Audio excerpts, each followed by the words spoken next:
કેમ છો મિત્રો? મજામાં? તો આજે આપણે એક ખાસ અગત્યનો પ્રશ્ન સમજવા જઈ રહ્યા છીએ. જે પ્રશ્ન છે કે કેપેસિટરમાં સંગ્રહિત ઊર્જાના સૂત્રો ધારો.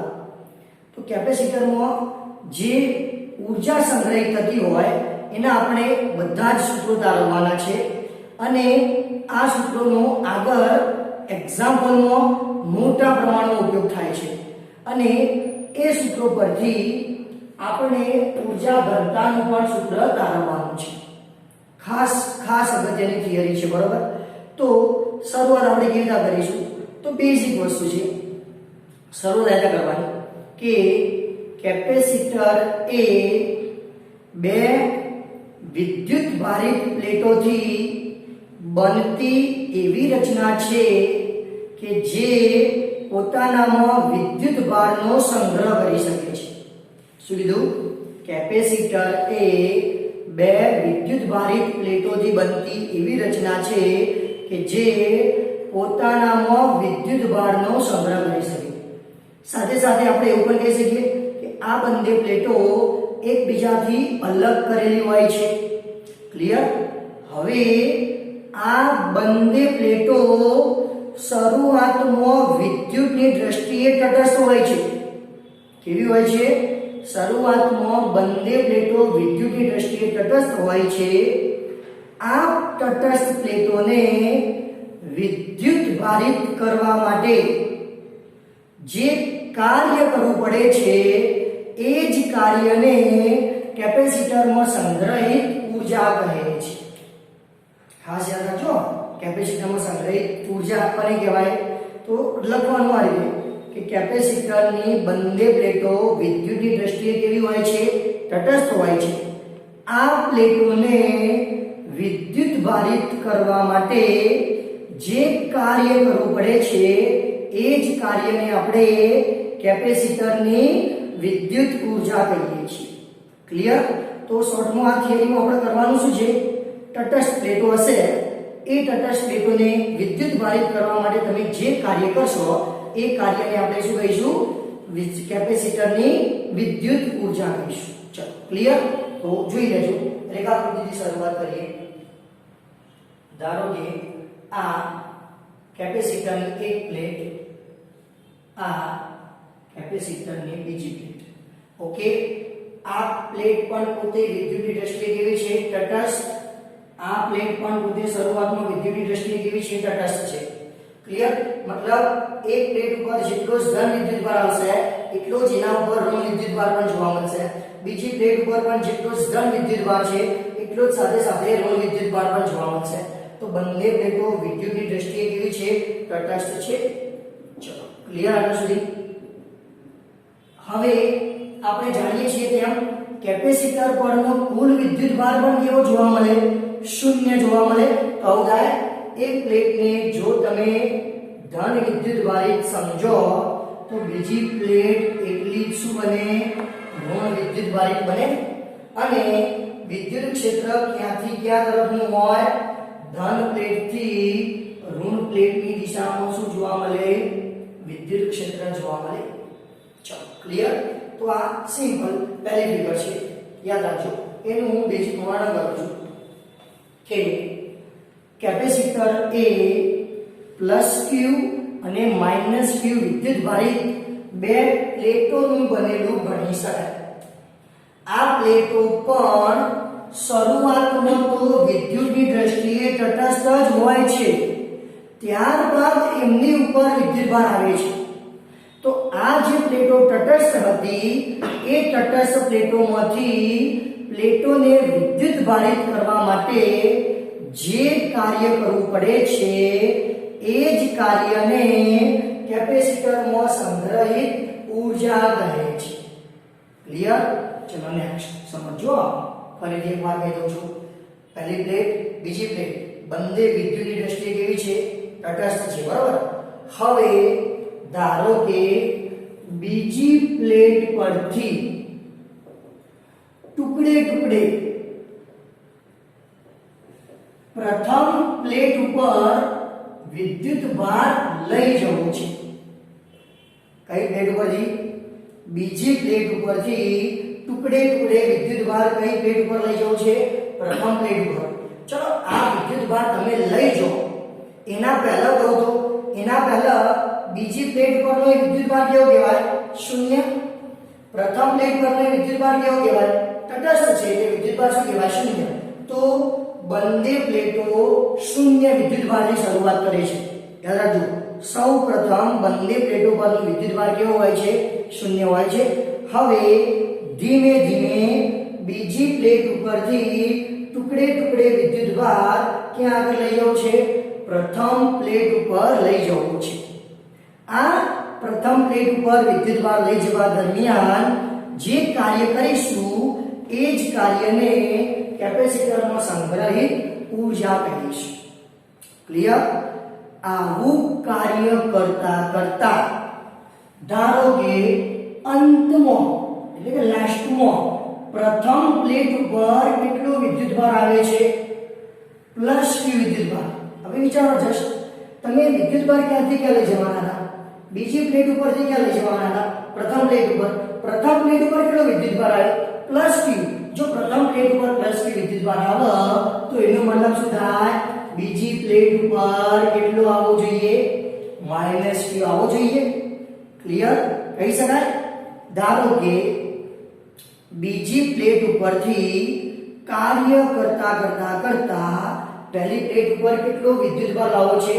Plus q. જો પહેલી પ્લેટ ઉપર પ્લસ q વિદ્યુતભાર જમા થાય તો બીજી પ્લેટે કેટલો ગુમાવ્યો કહેવાય? q જેટલો ગુમાવ્યો કહેવાય. ગુમાવ્યો હોવાથી એના પર વિદ્યુતભાર કેવો લખવામાં આવશે? માઈનસ લખવામાં આવશે. તો આટલું કાર્ય કરવાને અંતે પ્રથમ પ્લેટ ઉપર 0 વિદ્યુતભાર હતો એ અંતમાં પ્લસ q વિદ્યુતભાર બનશે. બીજી પ્લેટ ઉપર 0 વિદ્યુતભાર હતો એ અંતમાં શું બનશે? માઈનસ q બનશે. ચલો ક્લિયર? ક્યાંથી કયો વિદ્યુતભાર જવાના છે? હવે આ પ્લસ q અને માઈનસ q આવે એના સહેજ પહેલા સમજો. જો આ સમજવાનું છે. શરૂઆતમાં બંને પ્લેટો ઉપર કેવો વિદ્યુતભાર ધાર્યો આપણે? 0. કેમ? બંને પ્લેટો વિદ્યુતની દ્રષ્ટિએ કેવી હતી? તટસ્થ. બધી જ પ્રક્રિયા કરવાને અંતે લાસ્ટમાં કેટલો લાવવાનો છે? પ્લસ q અને માઈનસ q. આ બે વિદ્યુતભાર આવો એના ક્ષણિક પહેલા ધારો કે ફરીથી પ્રથમ પ્લેટ ઉપર કેટલો વિદ્યુતભાર છે? q' જેટલો વિદ્યુતભાર છે અને બીજી પ્લેટ ઉપર માઈનસ q'. આ વચગાળાના વિદ્યુતભાર કેટલા? શું કીધા? વચગાળાના. તો આ જ ફિગર હવે સેમ ટુ સેમ તમારે આવી બની શકે જોઈએ. એ આ પ્રથમ પ્લેટ પર આપણે ધન વિદ્યુતભાર કેટલો ધાર્યો? q' જેટલો ધન વિદ્યુતભાર ધાર્યો. ચલો એવડી ને એવડી આ બીજી પ્લેટ એના ઉપર કેટલો વિદ્યુતભાર આપણે ધાર્યો? માઈનસ q' જેટલો. વિદ્યુત ક્ષેત્ર કઈ દિશામાં આવશે? ધનથી ઋણની દિશામાં આવશે. આ આપણા માટે પ્લેટ પહેલી હતી, આ આપણા માટે પ્લેટ બીજી હતી. ક્લિયર? તો વચગાળામાં પહેલી પ્લેટ ઉપર કેટલો વિદ્યુતભાર આવ્યો? q'. બીજી પ્લેટ ઉપર કેટલો આવ્યો? Minus q'. પરિણામે આ વખતે બંને પ્લેટ વચ્ચે મારે વિદ્યુત સ્થિતિમાનનો તફાવત લખવો હોય તો તમે આવું ભણી જોયા. કેપેસિટન્સ C નું શું સમીકરણ લખતા રહો? કેપેસિટન્સ C બરાબર q/v લખતા હતા. આ જ સૂત્ર હું આ અવસ્થા માટે લાગુ પાડું તો કેટલો વિદ્યુતભાર આવેલો છે? જો q'. તો વિદ્યુતભાર શું થઈ જાય? q'. એ વખતનું જે સ્થિતિમાન હોય એ સ્થિતિમાનને હું શું નામ આપું? v' નામ આપું. તો બંને વચ્ચે વિદ્યુત સ્થિતિમાનનો તફાવત કેટલો થશે? જ્યારે પહેલી પ્લેટ ઉપર q', બીજી પ્લેટ ઉપર માઈનસ q' વિદ્યુતભાર હશે ત્યારે બંને પ્લેટો વચ્ચે વિદ્યુત સ્થિતિમાનનો તફાવત v' બરાબર q'/c થશે. ચલો ક્લિયર આવે સુધી? હજી ત્રીજી વસ્તુ ધારો છો સમજો. ધારો કે બીજી પ્લેટ પરથી ડેલ્ટા q' એક નાનો વિદ્યુતભાર કઈ પ્લેટ ઉપર લઈ જવું છે? પ્રથમ પ્લેટ ઉપર લઈ જવું છે.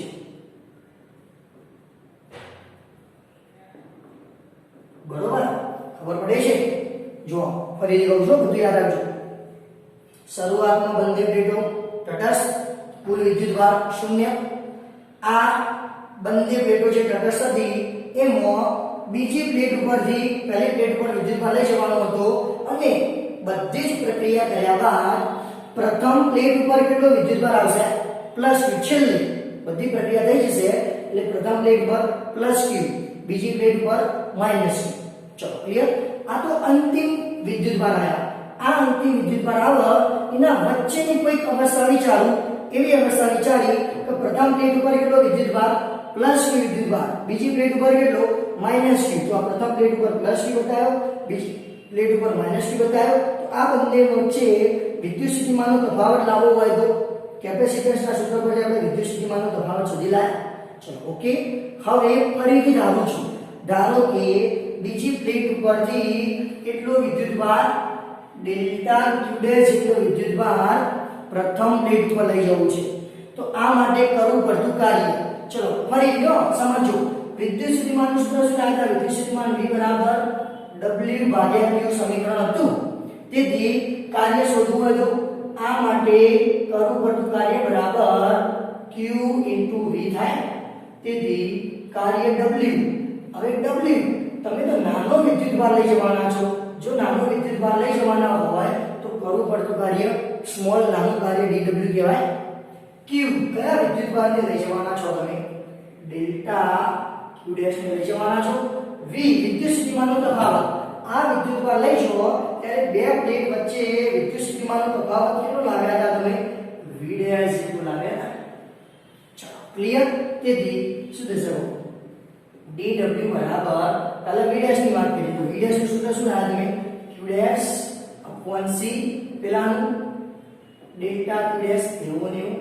તો આટલું કાર્ય કરો તો બીજી પ્લેટ પરથી કેટલો ડેલ્ટા q ડેશ વિદ્યુતભાર પ્રથમ પ્લેટ ઉપર તમે લઈ જઈ શકો. શું કીધું? આટલું કાર્ય કરો તો બીજી પ્લેટ પરથી ડેલ્ટા q ડેશ વિદ્યુતભાર પ્રથમ પ્લેટ પર આપણે લઈ જઈ શકીએ.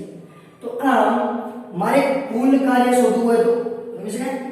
કુલ 0 વિદ્યુતભારથી q વિદ્યુતભાર માટેનું કાર્ય. તો કુલ કાર્ય શોધવું હોય તો જે dw આવ્યું એ dw નું તમે સંતુલન લઈ લો તો તમને કુલ વિદ્યુતભાર q પ્રસ્થાપિત કરવા માટેનું કાર્ય મળે. ક્લિયર. શરૂઆતમાં 0 હતો, અંતમાં q થવાનું. એટલા માટે લિમિટ શું આવશે? 0 થી q. Okay. Is equal to સંતુલન 0 થી q dw જગ્યાએ શું આવે? q dash by c delta q dash લખો તો ડેલ્ટા q ડેશ લખાય અથવા આપણે નાનો વિદ્યુતભાર હોવાથી એને dq ડેશ ના સ્વરૂપમાં પણ લખી શકીએ. કેપેસિટન્સ નું અચળ હોય છે એને સંતુલનની બહાર લખી શકાય. ચલો q ડેશ એની કેટલી ઘાત છે? 1 ઘાત. તો એનું સંતુલન લખવું હોય તો q ડેશ નો સ્ક્વેર ભાગ્યા 2 સંતુલનની બહાર લિમિટ 0 થી q આવશે. ક્લિયર. તો એક વખત q ડેશ સ્ક્વેર ની જગ્યાએ q મૂકો, માઈનસ કરી q ડેશ ની જગ્યાએ શું મૂકો? 0 વાળું પદ તો નેગ્લેક્ટ થશે, ખાલી q જ મૂકી શકીશું આપણે. તેથી w બરાબર 1/c q²/2. તેથી w બરાબર q²/2c. તો આમ તમારે જે પ્લેટો ઉપર શરૂઆતમાં શૂન્ય વિદ્યુતભાર હતો એ પ્લેટ ઉપર પ્લસ q અને માઈનસ q વિદ્યુતભાર લાવવો હોય તો તમારે આટલું કાર્ય કરવું પડે. આ જ કાર્યને કેપેસિટરની સ્થિતિ ઊર્જા અથવા સંગ્રહિત કુલ ઊર્જા કહે છે. તો પહેલું સમીકરણ ખાસ યાદ રાખજો. કેપેસિટરમાં સંગ્રહિત કુલ ઊર્જા W બરાબર U બરાબર q²/2c. ક્લિયર. હવે એના આપણે બીજા સ્વરૂપો લાવીશું. જે લેજો અહીંયા આગળ. તો આ ફિગર હવે જવા દઉં છું. બરોબર. તો પહેલું સૂત્ર યાદ રાખજો કે U બરાબર W બરાબર q²/2c. ક્લિયર આપણે સુધી. હવે બીજું આપણે શું કરી શકીએ? બીજું જે લાસ્ટ સમીકરણ લાયા તમે એના પરથી શું આગળ વધો? W બરાબર U બરાબર q²/2c. ચલો ક્લિયર. એમાં તમે કેપેસિટન્સના ઘણા સૂત્રો લાવી ચૂક્યા હતા. તો આવું એક સૂત્ર પણ હતું કેપેસિટન્સ C બરાબર Q બાય V. આ કેપેસિટન્સ નું સૂત્ર હતું એમાંથી Q ના કરતા બનાવો તો શું થશે Q બરાબર VC થશે. તો જો આગળ મને Q દેખાય તો હું VC લખી શકું અહીંયા આગળ મૂકું શું થશે તેથી W બરાબર U બરાબર Q ની જગ્યાએ VC તો V2 C2 upon 2C એક C કેન્સલ થઈ જશે તેથી W બરાબર U બરાબર 1/2 CV2. તો આ કેપેસિટરમાં સંગ્રહિત ઊર્જાનું બીજું સમીકરણ આવ્યું. આ પહેલું સમીકરણ હતું એવું ને એવું આ બીજું સમીકરણ આવ્યું. ચલો પછી ત્રીજું સમીકરણ લાવીએ તો ફરીથી જે સમીકરણ 1 હતું એ ફરીથી લખો. સમીકરણ 1 પરથી શું લાવ્યા W બરાબર U બરાબર Q2 upon 2C. ચલો C અરે C ના લખો તો C ની જગ્યાએ તમે શું લખી શકો Q by V લખી શકો. અહીંયા આગળ મૂકો Q by V શું બનશે is equal to Q2 upon 2 C ની જગ્યાએ Q by V. તો એક Q કેન્સલ થશે V કેન્સલ થઈ જશે ઉપર જતું રહેશે તેથી W બરાબર U બરાબર QV by 2. તો આ કેપેસિટરમાં સંગ્રહિત ઊર્જાનું ત્રીજું સમીકરણ આવી ગયું. ચલો ક્લિયર. તો ત્રણે ખાસ યાદ રાખજો કયા કયા W બરાબર Q2 by 2C 1/2 CV2 અને QV by 2. તો ત્રણ ખાસ અગત્યના સમીકરણો છે. ઓકે હવે આપણે બીજો જવાબ હતો તે પરથી ઊર્જા ઘનતાનું પણ સૂત્ર તારો. ઊર્જા ઘનતા એટલે શું એકમ કદમાં રહેલી ઊર્જા જે ઊર્જા આવે એ ઊર્જાને તમે કદ વડે ભાગો તો તમને ઊર્જા ઘનતા મળે. તો આપણે શું જવાબ લાવવાનો છે ઊર્જા ભાગ્યા કદ એને આપણે ઊર્જા ઘનતા કહીશું. ચલો એનું સમીકરણ આપણે લાવીએ તો જોઈ લેજો અહીંયા આગળ.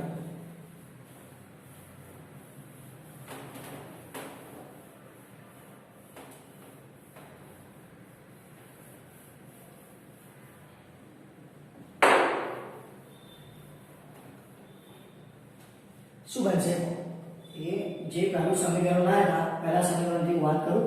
ચલો સમીકરણ 1 પરથી શું હતું W બરાબર U બરાબર 1/2 Q2 by C. ચલો ક્લિયર આગળ સુધી. હવે એમાં તમે શું કરી શકો તો આ કેપેસિટન્સ C હતું એનું આપણે સૂત્ર લાવ્યા હતા. જો ખ્યાલ હોય તો સમાંતર પ્લેટ કેપેસિટરમાં કેપેસિટર C નું શું સૂત્ર લાવ્યા હતા આપણે C બરાબર એ પણ ખાસ અગત્યની થિયરી હતી કે સમાંતર પ્લેટ કેપેસિટરમાં C બરાબર A * ε0/d. તો મને જ્યાં આગળ C દેખાય તે હું આ મૂકી શકું. ચલો બીજી વસ્તુ કે આપણે પૃષ્ઠ વિદ્યુતભાર ઘનતા સિગ્મા ને પણ વ્યાખ્યાયિત કરેલું. શું હતું પૃષ્ઠ વિદ્યુતભાર ઘનતા સિગ્મા વિદ્યુતભાર અપોન ક્ષેત્રફળ હતું. ક્લિયર. વિદ્યુતભાર કરતા બનાવો શું થશે Q બરાબર સિગ્મા * A થશે. તો જે આ સમીકરણમાં એમાં C ની જગ્યાએ શું મૂકશો તમે A * ε0/d અને Q ની જગ્યાએ શું મૂકશો સિગ્મા * A મૂકો અહીંયા આગળ આવશે છે. તેથી ઊર્જા U બરાબર 1/2 કહેવાનેમાં Q2 ની જગ્યાએ σ2 A2 C ની જગ્યાએ A * ε0/d. चलो क्लियर. एक कैंसिल થશે d ઉપર જશે U બરાબર 1/2 sigma square AD upon epsilon 0. ચલો ક્લિયર. આ જે AD છે એના U ની નીચે લેતા U ભાગ્યા AD બરાબર sigma square upon 2 epsilon 0. Clear. A ક્ષેત્રફળ D બે પ્લેટો વચ્ચેનું અંતર મતલબ એક પ્રકારની તમે લંબાઈ ગણી શકો.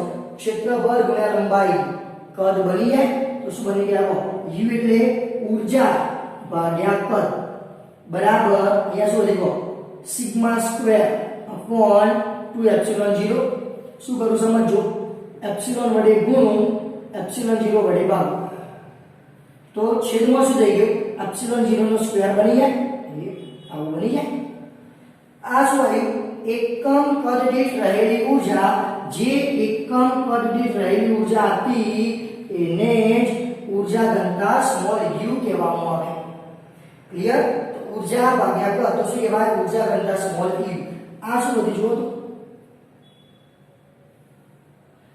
Sigma square upon epsilon 0. જો તમને પહેલા ચેપ્ટરની અનંત વિસ્તારના પ્લેટને કારણે વિદ્યુત ક્ષેત્રની થિયરી ખબર હોય તો એક પ્લેટ હોય તો E બરાબર સિગ્મા અપોન 2 એપ્સિલોન 0 આવતું હતું. અહીંયા આગળ કેપેસિટરમાં આપણે બે પ્લેટો છે એટલે E બરાબર શું થશે? સિગ્મા અપોન એપ્સિલોન 0 થશે. તો જ્યાં આગળ મને સિગ્મા સ્ક્વેર અપોન એપ્સિલોન 0 નો સ્ક્વેર દેખાય છે તો હું શું લખી શકું? E સ્ક્વેર લખી શકું. તો એ આ ચોરસ કરીને જે શું હશે? 1/2 યુવાનીમાં E સ્ક્વેર એપ્સિલોન 0. તો આ કેપેસિટરમાં સંગ્રહિત ઊર્જા ઘનતા માટેનું સમીકરણ આવી ગયું. તો તમે ખાસ ચારે સમીકરણ યાદ રાખજો. કયા કયા ચાર? તો પહેલું એક ઊર્જાનું હતું U બરાબર W બરાબર q²/2c. બીજું સમીકરણ હતું U બરાબર W બરાબર 1/2 cv². ત્રીજું સમીકરણ હતું U બરાબર W બરાબર qv/2. અને છેલ્લું ઊર્જા ઘનતાનું લાયા. ઊર્જા ઘનતા બરાબર 1/2 એપ્સિલોન 0 E². એપ્સિલોન 0 શૂન્ય અવકાશની પરમિટિવિટી, E એટલે વિદ્યુત ક્ષેત્ર. ક્લિયર? ઓકે, સમજાઈ ગયું? Thank you.